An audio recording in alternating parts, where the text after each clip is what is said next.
بسم اللہ الرحمن الرحیم۔ السلام علیکم دوستو، امید کرتا ہوں آپ سب لوگ خیریت سے ہوں گے۔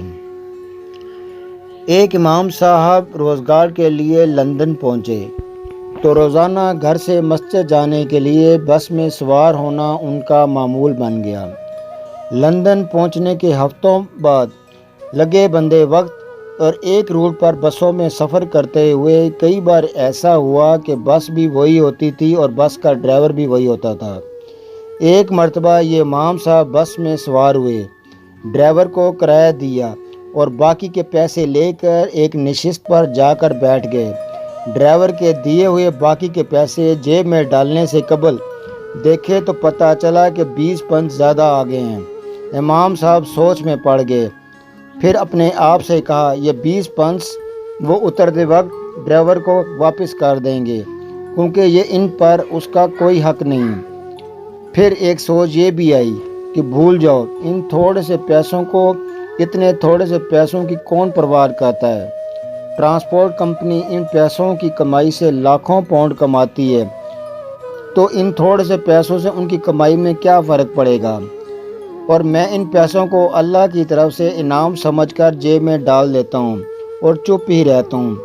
بس امام صاحب کے مطلوبہ سٹاپ پر رکی تو امام صاحب نے اترنے سے پہلے ڈرائیور کو 20 پنس واپس کرتے ہوئے کہا یہ لیجئے 20 پنس، لگتا ہے آپ نے غلطی سے مجھے زیادہ دے دیے ہیں۔ ڈرائیور نے 20 پنس واپس لیتے ہوئے مسکرا کر امام صاحب سے پوچھا، کیا آپ اس علاقے کے مسجد کے نئے امام ہیں؟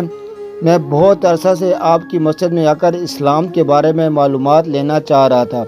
یہ 20 پنس میں نے جان بوجھ کر آپ کو زیادہ دیے تھے تاکہ تھوڑی سی رقم کے بارے میں آپ جان سکوں کہ آپ کا ایمان مضبوط ہے کہ نہیں۔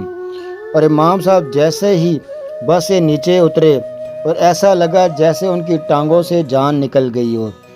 گرنے سے بچنے کے لیے ایک کھمبے کا سہارا لیا، آسمان کی طرف منہ اٹھا کر روتے ہوئے بولے، یا اللہ پاک مجھے معاف کر دینا، اسلام کو 20 پنس میں بیچنے لگا تھا۔ یاد رکھیے، بعض اوقات لوگ صرف قرآن پڑھ کر اسلام قبول کرتے ہیں، یا غیر مسلم ہم مسلمانوں کو دیکھ کر اسلام کے بارے میں جاننا چاہتے ہیں، اور ہم سب کو دوسروں کے ایک اچھے مثال ہونا چاہیے اور ہمیشہ اپنے معاملات میں سچے اور کھرے ہونا چاہیے۔ آمین۔